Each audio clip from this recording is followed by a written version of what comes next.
I recreated one half of a pizza in cake. And I want to know if you can tell which half is the cake and which half is the real pizza. Let's see if I'm able to trick you guys with this one. But first, my name is Natalie Sideserf and I make cakes that don't look like cakes. And today I'm going to show you how I made a pizza cake.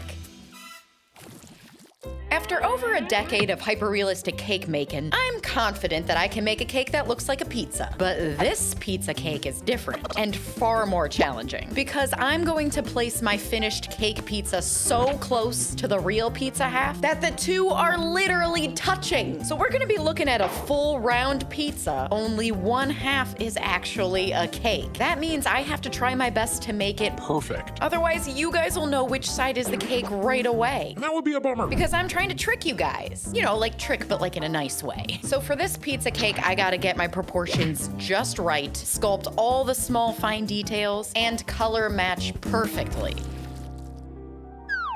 Pizza always puts me in a good mood. Yes, because it's delicious, but also because it reminds me of parties and celebrating. Kinda like cake reminds me of parties and celebrating. I mean, who doesn't love a good celebration? I remember this one time my family went out to eat to celebrate my brother's birthday. Now, I don't remember how old he was at the time. I don't remember how old I was at the time. But I can tell you that I weighed 40 pounds.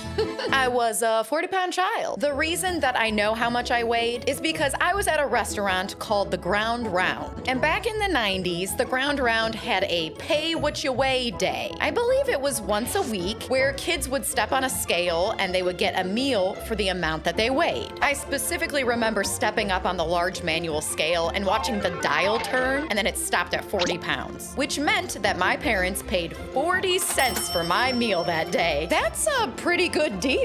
They should bring that back at all restaurants. So after my brother and I were weighed, we were seated, and after we ordered our food, the Ground Round entertainment entered the room. And that entertainment was a clown.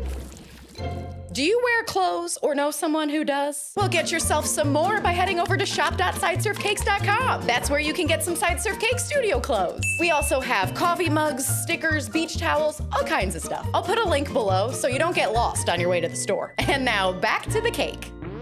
I know that some people are scared of clowns, but I'm not one of those people. Clowns have always been a-okay in my book. So the clown made his way to our table, and he took a long, thin balloon out of his pocket. Then he placed it to his lips, and he blew it up. And the first thing that 40-pound me thought was, what kind of balloon is that? I was young. I had only seen your typical round balloon by then. So I was utterly confused. And that's when the clown asked me what I like best. Toys, flowers, or animals?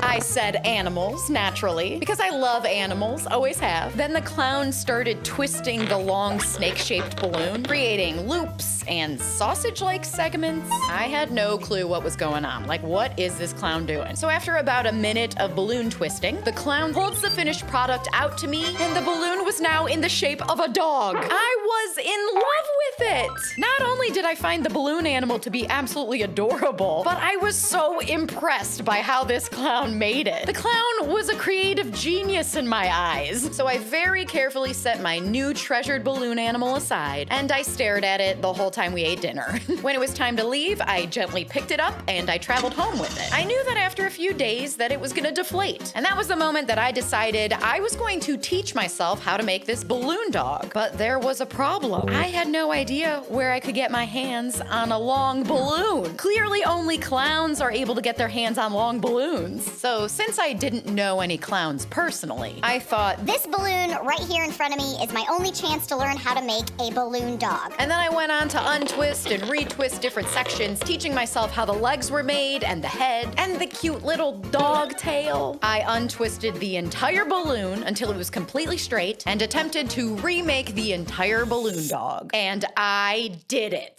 The way that I taught myself how to make that balloon dog is extremely similar to how I taught myself how to make cake sculptures. I get my hands on edible materials and learn how they can be used to make hyper-realistic cakes. That clown really inspired me to create, and I'm still doing it today. I really hope that that clown is still out there somewhere, clowning around, making people happy.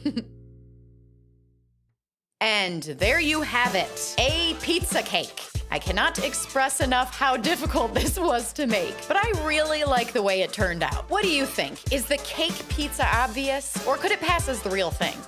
All right, let's cut the cake and the pizza.